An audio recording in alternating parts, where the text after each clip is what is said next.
You hear a lot of pundits urging Democrats to fight fire with fire. Now, local lawmakers in mostly blue states are trying to do just that. They want to withhold funds owed to the federal government if these lawmakers determine the federal government is delinquent in funding owed to them. The untested approach is being tried in a handful of states, including Maryland and Washington. Joining us now, the Maryland House Majority Leader David Moon and Washington State Senator Manka Dhingra. Thank you both so much for being with us on this July 4th. Tell me, Leader Moon, did I explain that correctly? I know you've introduced two bills on this issue. How would it all work?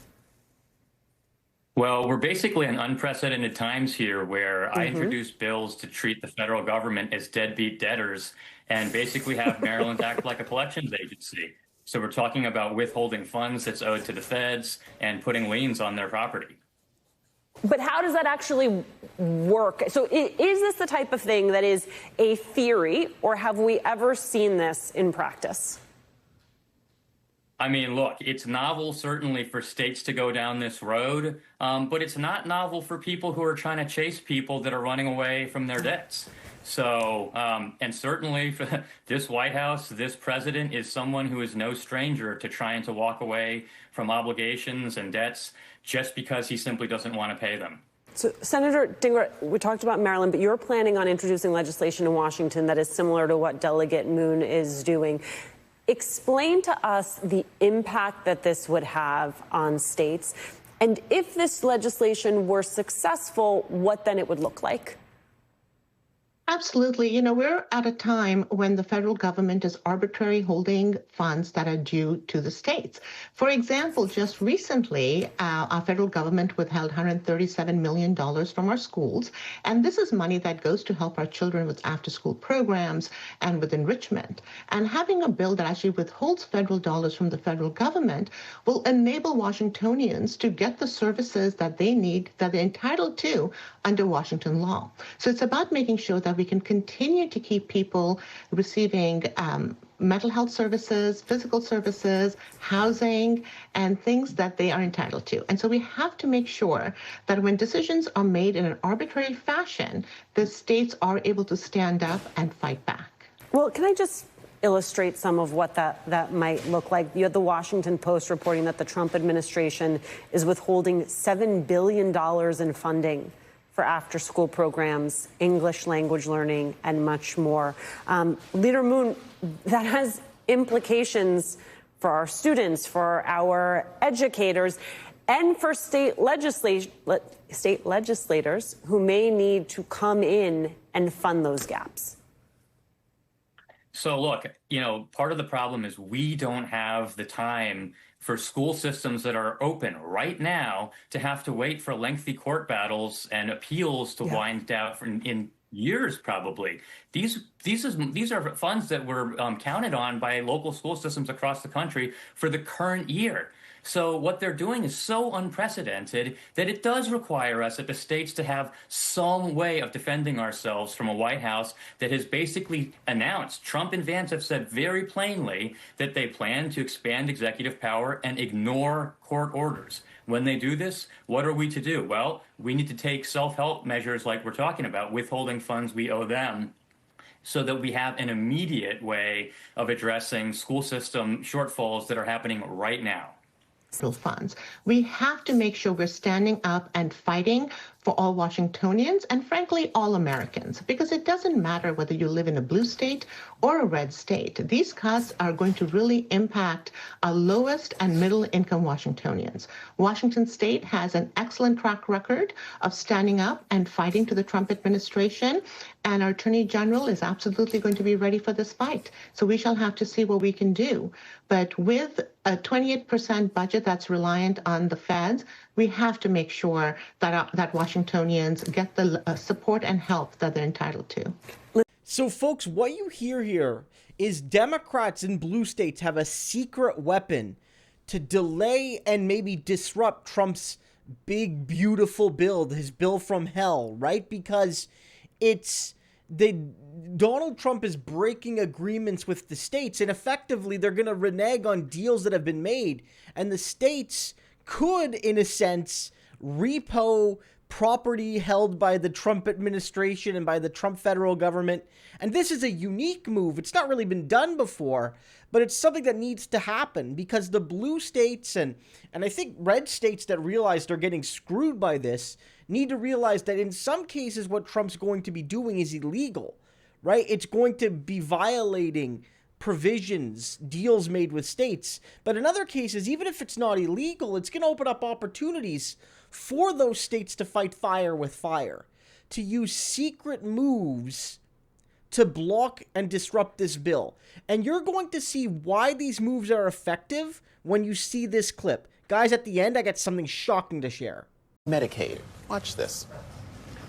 We will defend Medicaid for those great people that are in need. So just remember, we will be saving Medicaid and strengthening it. We're going to pass the largest tax cuts in American history, and we will not cut Social Security, Medicare, or Medicaid benefits. You're not going to feel any of it. And your Medicaid is left alone. It's left the same. Your Medicare and your Social Security are strengthened. We're not cutting. We really were very, very cognizant of three things. Social Security, we're going to take care of it beautifully. Medicare and Medicaid. And so Gene, I played that one to show just like he don't know. Well, water's wet, Trump lied. Okay. Water's wet, House conservatives lied. The House Freedom Caucus is not what it once was anymore. There was once upon a time an organization in the same building that literally built the Tea Party, right? Mm-hmm. That literally built themselves on fiscal conservatism. At this point in time, we really have literally two fiscal conservatives in the entire Congress: Rand Paul in the Senate, Thomas Massie in the House. No more, nothing less outside of those two. Well, I brought that up because Notice is reporting Trump didn't realize his bill strips Medicaid. This is from Wednesday. We'll put up this pull quote. But Trump still doesn't seem to have a firm grasp about what his signature legislative achievement does. According to three sources with direct knowledge of the comments, the president told Republicans at this meeting that there are three things Congress shouldn't touch if they want to win elections. This comes from the president.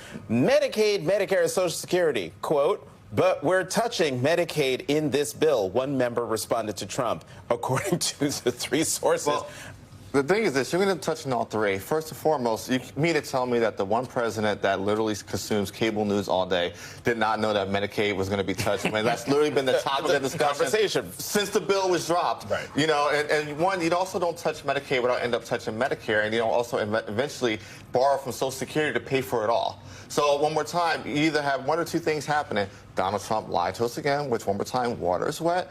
Or, Congress, literally just defied the president while at the same time trying to do everything possible to show fealty to him. You know what I think is happening here with the we didn't cut Medicaid is that it was a math thing that they did, right? Mm-hmm. They did not go, what they're doing is adding these reforms to it, as they put it, right, that are going to take place after November. Mm-hmm. And so to them, they're going out and saying, we didn't cut Medicaid. We did what many states do, which is we added these work requirements. However, they added the strictest work requirements that we've seen in these states. Some states do work requirements and they actually add people because people realize, oh, wait, I can get Medicaid now. That's not what happened here.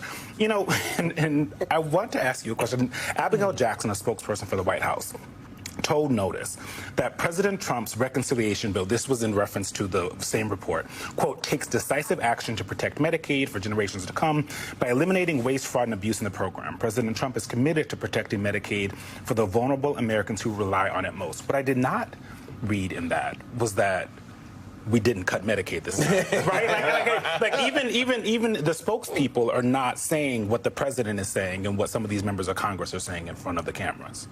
No, absolutely. And I think there is an ideological bent to this package because this isn't the usual trickle-down economics with tax cuts. This is taking $1 trillion out of Medicaid.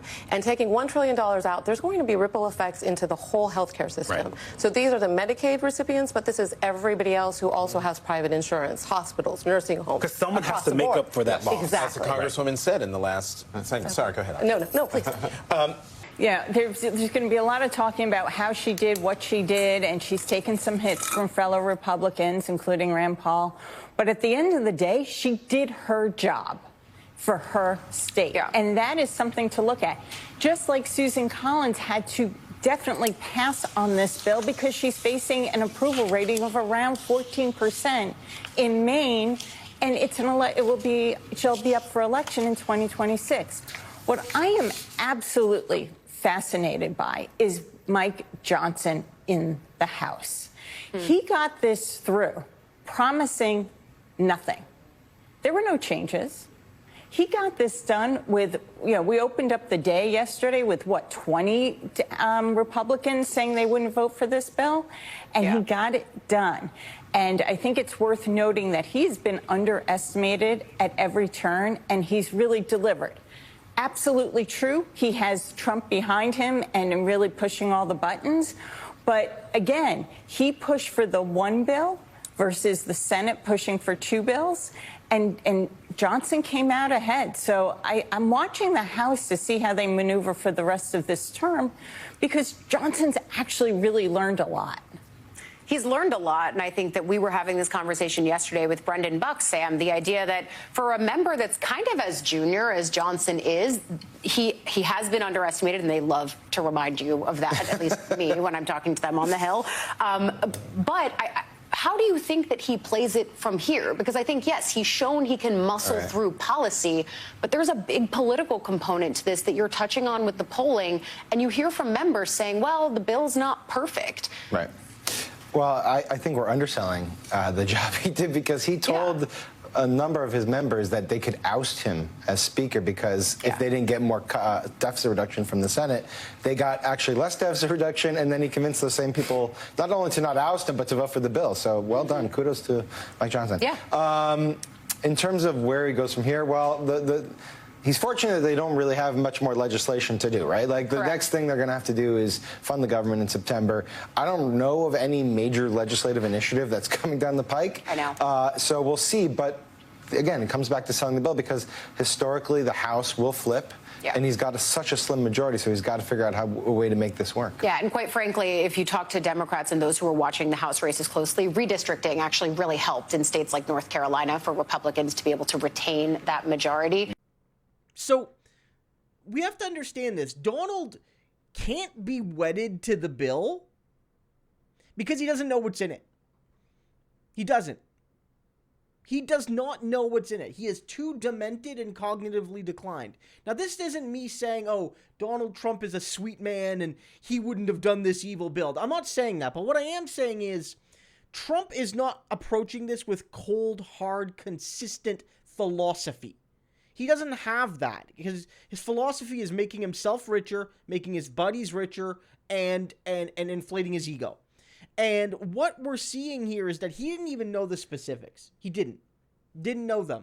If he doesn't know the specifics, that means that 2 weeks from now, he could change his mind. Any political and social pressure could move him to a different position. We've seen it before. We've seen protests work against Trump. We've seen it. We've seen the bully back down. There's a reason he's called Taco. There's a reason. Trump always chickens out. Why does he chicken out? When he gets pressure, he bends. Not always enough. I'm not saying you move him to a good position, but you can bend him off bad positions when you fight back.